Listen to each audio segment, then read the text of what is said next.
मनारे जनी मौन मुद्रा धरावी, कथा आदरे राघवाची करावी। नसे राम ते धाम सोडून द्यावे, सुखा लागी अरण्य सेवीत जावे।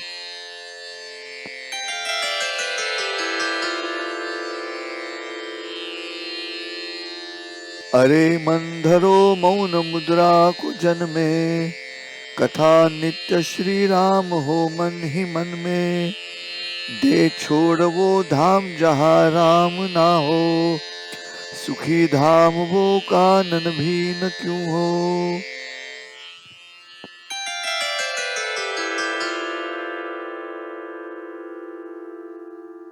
नमस्कार, विश्व शांति दर्शन चैनल पर आप सभी दर्शकों का हार्दिक स्वागत है। जो प्रोग्राम्स हम विश्व शांति दर्शन चैनल पर करते हैं, ये पूरे प्रोग्राम की मूल संकल्पना जो है वो विश्वधर्मी प्राध्यापक डॉक्टर विश्वनाथ कराड़ जी की है। और अक्सर हम ऐसे बातें करते थे कि जो भी टीवी पे दिखाई देता है आजकल, वो ब्रेकिंग न्यूज़ के शीर्षक के अंदर बार बार बुराई, बार बार हिंसा, बार बार अलग अलग तरीके से नकारात्मक मनुष्य के आचरण दिखाते हैं। सवाल यह है कि क्या बार बार हम इस तरह से नकारात्मक खबरें सुनते रहे क्या? हम उन्हें रोक नहीं सकते। भारतीय घटना ने जो हमें अभिव्यक्ति स्वतंत्रता दी है, उसके तहत ये सब चलता है। अब कौन रोके उसे? तो रोक नहीं सकते, तो एक काम तो हम कर सकते हैं कि उसके खिलाफ एक और ऐसा चैनल शुरू करें जिस चैनल पे हम लोगों के मन में प्रसन्नता निर्माण करें। और बस यही मकसद है इस विश्व शांति दर्शन चैनल का और विश्वधर्मी प्राध्यापक डॉक्टर विश्वनाथ कराड़ जी का। और सबसे बेहतरीन बात यह है कि इस चैनल के जो हमारे प्रमुख हैं, जो मुंबई दूरदर्शन के 9 साल तक डायरेक्टर है, डॉक्टर मुकेश शर्मा जी, तो उन्हें पता है कैसे करना है, क्या करना है। और विश्वधर्मी डॉक्टर कराड़ के मन में जो संकल्पना है वो बिल्कुल शर्मा जी के मन में उतर गई है। और शर्मा जी उसी तरह से अपने भी प्रोग्राम इसी चैनल पे आपके सामने प्रस्तुत करते हैं, जिसमें गीतों के बोल बड़े अनमोल। अभी हिंदी फिल्मी गीतों में अध्यात्म छुपा हुआ है, ये बात जब अपने सामने आती है तो ऐसा लगता है कि ये मनुष्य के मन को प्रसन्न करने वाली बात है। उसी सिलसिले में मैं आपके सामने एक प्रोग्राम प्रस्तुत करता हूँ जिसका नाम है मन के श्लोक। महाराष्ट्र के मशहूर संत समर्थ रामदास जी ने लिखे हुए मानाचे श्लोक, इस श्लोक संग्रह का हिंदी रूपांतर उसी वृत्त में जिसका नाम है भुजंग प्रयात, उसका एक श्लोक कहने का एक तरीका है। गणाधीश जो ईश सर्वा गुणांचा, मुळारंभ आरंभ तो निर्गुणांचा, नमो शारदा मूल चत्वारी वाचा, गमू पंथ आनंद या राघवाचा। ये मीटर है, इस मीटर को कहा गया है भुजंग प्रयात। बस इसी मीटर में, इसी वृत्त में मैं उस श्लोक संग्रह का रूपांतर करता हूँ हिंदी में और आपके सामने प्रस्तुत करता हूँ। आज का श्लोक क्रमांक है 44। क्या कह रहे हैं समर्थ रामदास जी? आज तक आपके सामने हमने 43 श्लोक प्रस्तुत किए।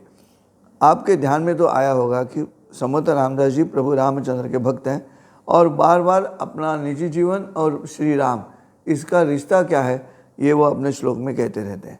इस श्लोक में भी उन्होंने वैसे ही कहा है। देखो, बहुत बढ़िया कहा है। वो कह रहे हैं, अरे मन धरो मौन मुद्रा को जन्मे। क्या कह रहे? अरे मन धरो मौन मुद्रा को जन्मे, कथा नित्य श्री राम हो मन ही मन में। कथा नित्य श्री राम हो मन ही मन में। दे छोड़ वो धाम जहाँ राम ना हो, दे छोड़ वो धाम जहाँ राम ना हो, सुखी धाम वो कानन भी न क्यों हो, सुखी धाम वो कानन भी न क्यों हो। कितना अच्छा लिखा है। कह रहे हैं कि अरे मन धरो मौन मुद्रा को जन्मे, लोगों में मौन रखो। क्या कहा है? मौनम सर्वार्थ साधनम। समर्थ रामदास जी का दासबोध में भी यही लिखा हुआ है, लेकिन है मराठी में। और वो कहते हैं कि अभ्यासोनी प्रगटावे अन्यथा झाको ना असावे, प्रगटोनी नासावे बरे नवे। कहने का मतलब ये है कि अभ्यास करो और फिर व्यक्त हो। बिना अभ्यास के जब व्यक्त होते हो तो जो विषय आप प्रस्तुत कर रहे हो उसका विनाश हो जाता है। और इसलिए जब जन में आप जा रहे हो, लोगों में आप जा रहे हो, तो वहाँ पे ज़्यादा मत बोलो, मौन रखो। अरे मन धरो मौन मुद्रा को जन में, क्या फिर होगा? मौन मुद्रा है ठीक है, फिर लेकिन मन में क्या है? मन में असंतोष है और मौन मुद्रा है तो उसका भी फायदा नहीं है। तो मन में भी वही चाहिए, मौन चाहिए, लेकिन कथा नित्य श्री राम हो मन ही मन में श्री राम की कथा हो। तीसरे चरण में कह रहे दे छोड़ वो धाम जहाँ राम ना हो। जहाँ राम नहीं है वो धाम छोड़ दो, जहाँ राम नहीं है वो धाम छोड़ दो, ऐसे समर्थ रामदास जी कह रहे। अब राम नहीं है मतलब मनुष्य राम नहीं है ऐसी बात नहीं है। राम इस शब्द को अब इतने अलग अलग अर्थ प्राप्त हुए हैं भारतीय संस्कृति में कि जिस घर में सुख ना हो वहाँ मत रहो, मतलब राम ना हो। राम और सुख एक दूसरे के लिए शब्द हैं, अंग्रेजी में हम सिनोनिम कहते हैं, वैसे बात चलती है यहाँ पे। तो इसलिए जहाँ सुख नहीं है उस धाम में मत रहो, जहाँ शांति नहीं मिलती उस धाम में मत रहो।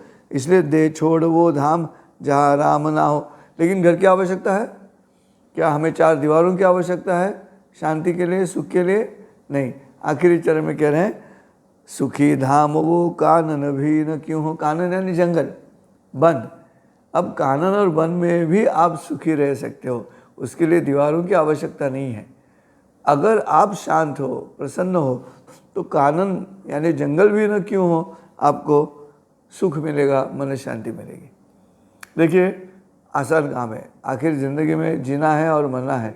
ज़िंदगी कैसी है? ये मिट्टी और सोने जैसी है, तो मिल जाए तो मिट्टी है और खो जाए तो सोना है, ऐसे किसी शायर ने कहा है। तो फिर इसको सोना बनाने के लिए क्या कर सकते हैं? तो एक ही चीज़ हम कर सकते हैं और वो है श्री राम का नाम। बस वो भगवान अपने मन में होना चाहिए। फिर एक बार वो श्लोक आपके सामने प्रस्तुत करता हूँ। श्लोक ऐसा है, अरे मन धरो मौन मुद्रा को जन में, कथा नित्य श्री राम हो मन ही मन में। दे छोड़ वो धाम जहाँ राम ना हो, सुखी धाम वो कानन भी न क्यों हो। नमस्कार, फिर मिलेंगे अगले एपिसोड में 45वें श्लोक के साथ। तब तक के लिए जय श्री राम।